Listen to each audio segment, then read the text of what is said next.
I would like to end my talk by trying to clarify the last misconception that Islam was spread by the sword. If you translate, peace was spread by the sword. Peace was spread by the sword. And you have noticed that in the exhibition, in the panels, we had certain common misnomers. Common misnomers like the world is flat. You have a square triangle. 2 plus 2 is equal to 5. Islamic terrorism. It's the same. How the world is not flat. It's a common misnomer. 2 plus 2 is not equal to 4. 2 plus 2 is not equal to 5. Similarly, Islam and terrorism is exactly the opposite. But it's a very common misconception. And the reply was given very well by Dilese O'Leary, a very famous historian, in the book Islam at the Crossroad on page number 8. And he says that history makes it clear that the legend of fanatical Muslims sweeping across the world, forcing Islam at the point of the sword, is the most fantastic, absurd myth that historians have ever repeated. It is the most absurd myth that historians have ever repeated.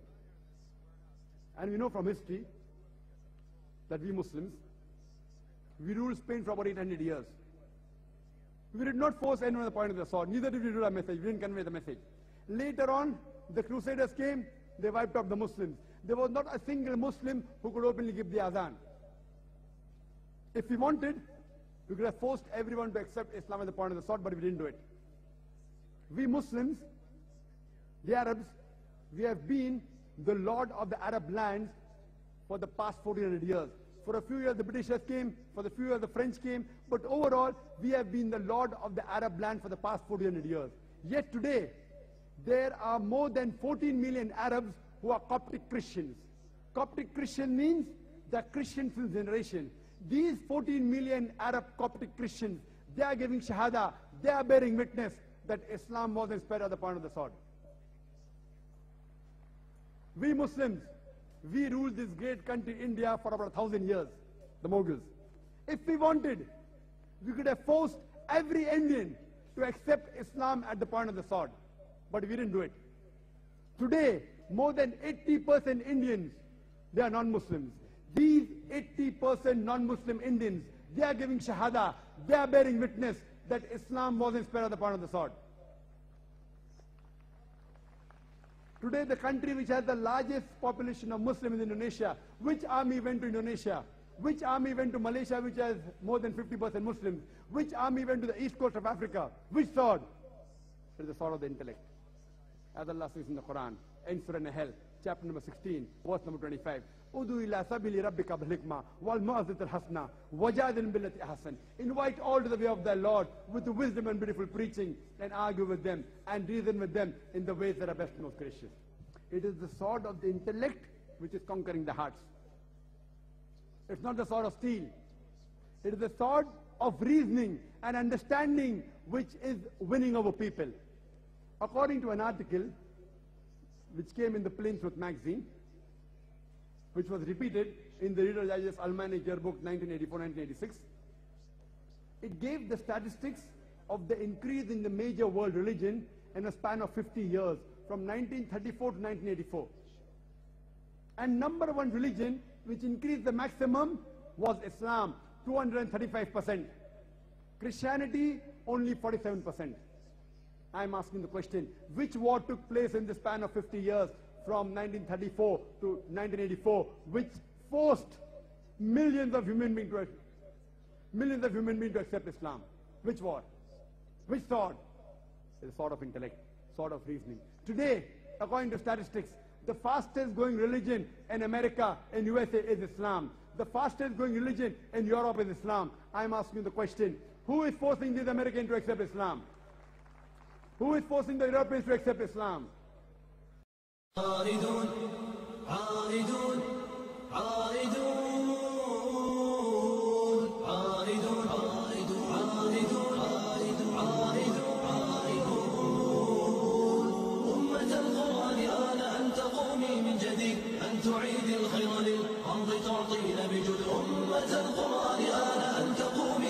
جديد أن تعيد الخير للأرض تعطينا بجود.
Një nga kishat më të vjetra në zonën e Elbasanit është drejtshembjes, sepse nuk është restauruar asnjëherë. Ajo është kisha e Shën Premtes në fshatin Valesh të komunës Gjinar në Elbasan. Objekti i kultit daton nga viti 1554 dhe brenda saj gjenden afreske të punuar nga Onufri.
A mos po të kërë edhe këte.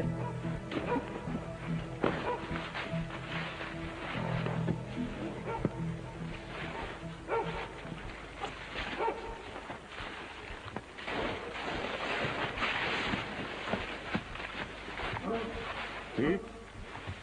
Unë.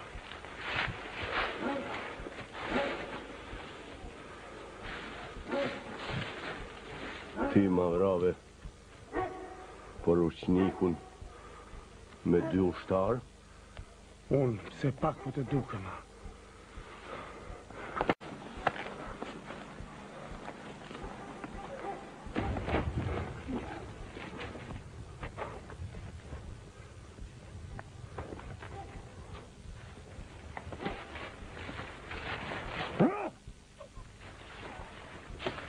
Do t'i mundojmë pa gjumë, pa bukë, me të tëtë, derisa të thonë se nuk mundemi më, derisa të mbetet vetëm një pikë shpirti. Shi, sa pak kërkoj prej tyre, e sa të pa bindur janë këta mëre! Falë! More këta do të bëhen slavë.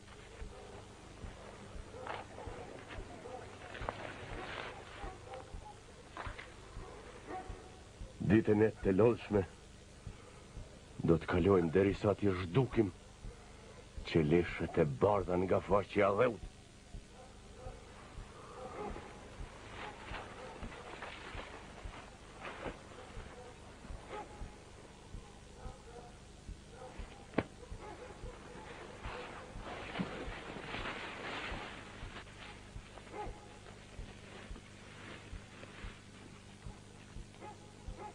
Idris vlla.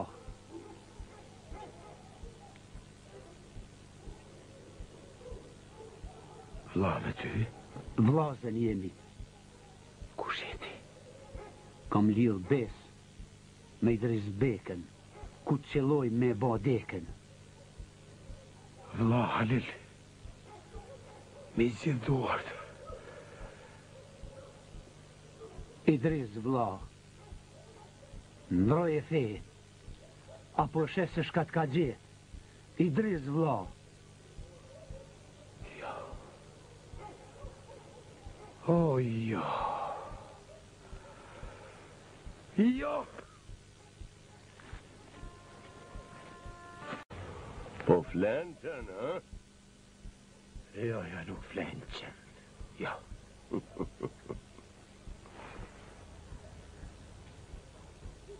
Se paku.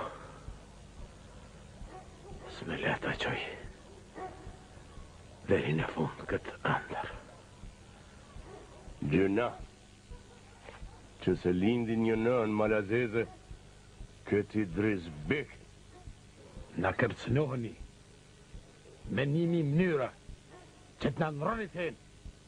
Po ne nuk e ndrojmë. Na premtoni grada, para, brona. Po ne nuk i shikojmë ato, sepse ne e dim për sërdesin. Përse i thonë asa fjallës, ne badekën, si me le, përse? Bëllëve! A e dini se qka ju pret? Nëse nuk i ndroni emrat, nuk e ndroni.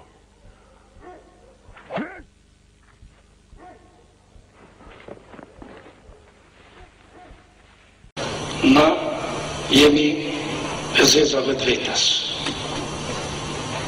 Ne s'kemi meritue lirin nga Beogradi, nga dashme na rep, su kësi ka rep Miloševiqi në Srebrenic 260.000 qaj, edhe në Kosovë pa rep 1.900.000 qaj, ku gjas kishë bëma keqë.